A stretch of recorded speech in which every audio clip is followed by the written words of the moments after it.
নমস্কার। আজ এক দিদি ভাইয়ের কমেন্ট নিয়ে এলাম। কমেন্টটি দেখুন। দিদি ভাইয়ের নাম প্রীতি মুখার্জি।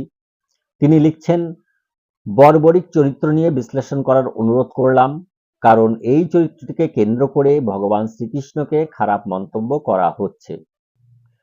এই খারাপ মন্তব্যের কারণ কিন্তু আমরাই। কারণ আমরা মনে করছি যে ভগবান শ্রীকৃষ্ণ আমাদের মতো একজন দেহধারী মানুষ, বর্বরিকও আমাদের মতো একজন দেহধারী মানুষ, যাকে বিনা অপরাধে ভগবান শ্রীকৃষ্ণ হত্যা করেছিলেন। দেখুন, তাই বর্বরিকের পিতা ঘটোৎকচ, মাতা অহিলাবতী। এই বর্বরিক জন্মের সঙ্গে সঙ্গে বড় যুবকে পরিণত হয়ে গেছে এবং তিনি পিতামাতাকে তার নাম ঠিক করতে বলেছিলেন। তার নাম তার পিতা ঘটোৎকচ রেখে দিয়েছিলেন বর্বরিক। এই বর্বরিকের সঙ্গে ঘটোৎকচ ভগবান শ্রীকৃষ্ণের যখন দেখা করিয়েছিলেন, তখন ভগবান শ্রীকৃষ্ণ বর্বরিককে বলেছিলেন যে দেবীকে সাধনা করতে, দেবী দুর্গার, নবদুর্গার সাধনা করতে। দেবী নবদুর্গার সাধনা করেছিলেন এবং দেবীর কাছ থেকে বর্বরিক আশীর্বাদ প্রাপ্ত হয়েছিলেন। মহাভারতের যখন কুরুক্ষেত্রের যুদ্ধ হবে, সেই সময় দুর্যোধন তার সৈন্যদের মধ্যে যারা সেনাপতি ছিলেন, অর্থাৎ ভীষ্ম, দ্রোণ, কর্ণ, এদেরকে বলেছিলেন যে আপনারা কয়দিনে এই যুদ্ধ সমাপ্ত করতে পারবেন। ভীষ্ম বলেছিলেন আমি 30 দিনে এই যুদ্ধ সমাপ্ত করে দিতে পারি। দ্রোণ বলেছিলেন আমি 20 দিনে, তেমন কর্ণ বলেছিলেন আমি 6 দিনে এই যুদ্ধ সমাপ্ত করতে পারি। এদিকে ধর্মরাজ যুধিষ্ঠির তিনিও প্রশ্ন করেছিলেন যে কে কদিনে এই যুদ্ধ সমাপ্ত করতে পারেন। তো অর্জুন বলেছিলেন আমি 1 দিনে এই যুদ্ধ সমাপ্ত করে দিতে পারি। আর বর্বরিক বলেছিলেন, বর্বরিক নিজে যুদ্ধ করতে এসেছিলেন, কারণ পাণ্ডবদের সৈন্য কম ছিল, সেই জন্য পাণ্ডবদের হয়ে তিনি যুদ্ধ করবেন বলে এসেছিলেন। বর্বরিক বলেছিলেন আমি 1 মিনিটের মধ্যে এই যুদ্ধ সমাপ্ত করে দিতে পারি, এই যুদ্ধের সব ধ্বংস করে দিতে পারি।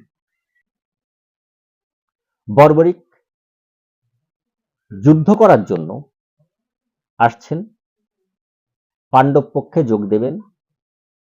কারণ কি, পাণ্ডবদের সৈন্য 7 অক্ষৌহিনী আর কৌরবদের সৈন্য 11 অক্ষৌহিনী, অর্থাৎ কৌরবদের পক্ষে সৈন্য সংখ্যা বেশি থাকার জন্য বর্বরিক পাণ্ডব পক্ষে যোগ দেবেন। কারণ বর্বরিক তার মার কাছে প্রতিজ্ঞা করেছিলেন যে তিনি দুর্বলের হয়ে লড়াই করবেন। ভালো করে গল্পটা বুঝুন। বর্বরিক তার মার কাছে প্রতিজ্ঞা করেছিলেন যে তিনি দুর্বলের হয়ে লড়াই করবেন। যে পক্ষ দুর্বল হবে সেই পক্ষের হয়ে তিনি লড়াই করবেন। ভগবান শ্রীকৃষ্ণ যেহেতু অন্তর্যামী, তিনি সব জানেন, তিনি যথাসময়ে বর্বরিকের কাছে উপস্থিত হন এবং বর্বরিককে বলেন যে তুমি কিভাবে জয়লাভ করবে, তুমি কিভাবে যুদ্ধ করতে চাইছো। তখন বর্বরিক বলে যেখানে যে পিপল গাছ আছে, এই পিপল গাছের সমস্ত পাতাগুলোকে আমি একটি তীরেই বেঁধে ফেলবো, আর দ্বিতীয় তীরে আমি এই সমস্ত পাতাই ধ্বংস করে দেব। বর্বরিকের কাছে 3টে তীর ছিল, আর তৃতীয় তীরের অর্থাৎ বাণের আমার কোনো প্রয়োজনই হবে না। কৃষ্ণ বললেন প্রমাণ দেখাও। বর্বরিক কি করলেন, তিনি একটু ধ্যান করতে লাগলেন। কৃষ্ণ সেই মুহূর্তে একটি পিপল পাতা ছিঁড়ে তার পায়ে রাখলেন, পায়ের তলায় লুকিয়ে রাখলেন। বর্বরিক যখন তার ধনুক নিয়ে বাণ চালালেন, তখন সেই বাণটি পিপল গাছের সমস্ত পাতাকে বেঁধে ফেললেন, ছিন্ন ভিন্ন করে দিয়ে। ভগবান শ্রীকৃষ্ণ যে পায়ের নিচে তিনি একটি পিপল পাতা লুকিয়ে রেখেছিলেন, সেই পিপল পাতাকে ভেদ করার জন্য সেই বাণটি ঘুরতে লাগলেন এবং ঘুরতে ঘুরতে ভগবান শ্রীকৃষ্ণের পা ভেদ করে সেই পিপল পাতাটি ভেদ করল। তখন ভগবান শ্রীকৃষ্ণ তো হাসলেন যে বর্বরিক মুহূর্তের মধ্যেই সব ধ্বংস করে দিতে পারে। তো ভগবান শ্রীকৃষ্ণ বলছেন, তুমি কিভাবে লড়াইটি করবে, যুদ্ধটি করবে কিভাবে? তো বলছে, আমি মাকে কথা দিয়েছি যে পক্ষ দুর্বল হবে আমি সেই পক্ষের হয়েই লড়াই করব। এখন পাণ্ডব পক্ষ দুর্বল আছে, সেই জন্য আমি পাণ্ডব পক্ষের হয়ে লড়াই করতে যাচ্ছি।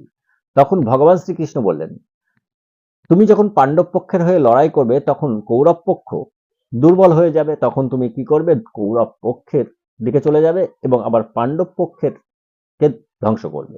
করলে পাণ্ডব পক্ষ যখন লড়াই দুর্বল হয়ে যাবে তখন তুমি কৌরব পক্ষ ছেড়ে দিয়ে আবার পাণ্ডব পক্ষের দিকে আসবে। এইভাবে শেষে শুধু একজনই জীবিত থাকবে, সে হলো বর্বরিক। এটা তো নীতি বিরুদ্ধ, এটা তো ধর্ম নয়, এটা তো অধর্ম। তুমি তো নীতির বাইরে কাজ করতে বলছো। আমি নীতির কথা বুঝি না, আমি আমার মাকে কথা দিয়েছি, আমি সেই মতো লড়াই করব। কৃষ্ণ কি করলেন? কৃষ্ণ তার সুদর্শন চক্র চালিয়ে বর্বরিককে হত্যা করলেন এবং তার মস্তকটি স্থাপন করলেন শিখরে, পর্বত শিখরে একদম উপরে, যেখান থেকে বর্বরিক সব দেখতে পাবে। বর্বরিকের এ তো কাহিনী, এটা কাহিনী। এই কাহিনীর মধ্যে যে সত্য লুকিয়ে রয়েছে সেই সত্য আপনাদের সামনে তুলে দিচ্ছি। বর্বরিক, বর্বরিক শব্দটা কিন্তু আজও আমরা ব্যবহার করি। ইংলিশে বারবারিয়ান মানে অসভ্য বা বারবারিক, আমরা বাংলায় কিন্তু বর্বরও বলি। এই বারবারিক অর্থাৎ কাণ্ডজ্ঞানহীন, কাণ্ডজ্ঞানহীন, নীতিভ্রষ্ট, নীতি অনীতি বোঝে না, সত্য মিথ্যা বোঝে না, ধর্ম অধর্ম কিছু বোঝে না। কি সত্য কি মিথ্যা, কি নীতি কি অনীতি, কি ধর্ম কি অধর্ম কিছু বোঝে না। এ দুর্বলের হয়ে লড়াই করে। দেখুন, এই যে সত্তাটা আমাদের মধ্যে রয়েছে, এই সত্তাটা হলো, এটা অসভ্য সত্তা। এ কোনো ধর্ম অধর্ম কিচ্ছু বোঝে না। উদাহরণস্বরূপ আপনাদেরকে একটু বুঝিয়ে দেওয়ার চেষ্টা করি যে, ধরুন একটি মানুষ, তিনি দুর্বল, তার কেউ নেই, কিন্তু তিনি খুব অসভ্য প্রকৃতির, অন্যায় করে। কিন্তু আপনার মধ্যে যদি এই সত্তা জীবিত থাকে, এই বর্বরিক সত্তা প্রচন্ড শক্তিশালী একটা সত্তা, এই বর্বরিক সত্তা যদি জীবিত থাকে তাহলে আপনি ধর্ম অধর্ম বুঝবেন না, আপনি সত্য মিথ্যা বুঝবেন না, আপনি ন্যায় নীতি বুঝবেন না। আপনি কি করবেন? আপনি কিন্তু অধর্মের পক্ষ হয়ে লড়াই করবেন। সেই মানুষটি যেহেতু দুর্বল, তাই আপনার মনে হবে যে ওই মানুষটি তো দুর্বল, আপনি ওই মানুষটি কতটা ন্যায়বান, কতটা নীতিবান, কতটা ধার্মিক, কতটা সত্য পথে আছে নাকি ও মিথ্যা পথে আছে, এই বিচার বিশ্লেষণ আপনি করবেন না যদি এই বর্বরিক নামক সত্তা আপনার ভিতরে জীবিত থাকে। সেই জন্য আপনার যখন চেতনার বৃদ্ধি হবে, আপনি তখন বিচার বিশ্লেষণ করবেন যে এই মানুষটা সত্যই, ইনি কি সত্যবাদী না মিথ্যাবাদী, ইনি কি নীতিজ্ঞ না নীতিভ্রষ্ট, ইনি কি ন্যায় নীতি মেনে কাজ করেছেন না ন্যায় নীতি মেনে কাজ করেন না, ইনি কি ধর্ম মেনে কাজ করেন না ধর্ম মেনে কাজ করেন না, ইনি কি চুরি করেছেন না চুরি করেননি। যখন আপনার ভিতরে চেতনার স্তর বৃদ্ধি পাবে, আপনি তখন বিচার বিশ্লেষণ করবেন। যদি আপনার ভিতরে চেতনার স্তর কম থাকে, তখন ওই বর্বর যে চরিত্র, বর্বরিক চরিত্র, সে, আপনার চেতনার স্তর কম রয়েছে, তাই বর্বরিক চরিত্র কি করবে, সে কোনো বিচার বিশ্লেষণ না করে ওই মানুষটা যতই অসৎ হোক না কেন, সেই অসৎ মানুষটারই সাহায্য করতে এগিয়ে যাবে এবং সৎ মানুষের বিরুদ্ধে প্রতিবাদ করবে। এই কারণে যাদের চেতনার স্তর উপরে থাকে, তারা এই বর্বরিক চরিত্রকে, এই বর্বরিক সত্তাকে ধ্বংস করে দেয়। যে তোমার কোনো যুদ্ধ করতে হবে না, তোমার কিছু করতে হবে না, তুমি শুধু দেখো। এই যে বর্বরিক চরিত্র, বর্বরিক সত্তা, এই যে অসভ্য সত্তা, এই যে নীতিভ্রষ্ট সত্তা, যে কোনো কিছু বোঝে না, জানে না, জানার চেষ্টাও করে না, ধর্ম অধর্মের বিচার করে না, ন্যায় নীতির বিচার করে না, সেই সত্তাকে ধ্বংস করা ভগবান শ্রীকৃষ্ণর কাজ।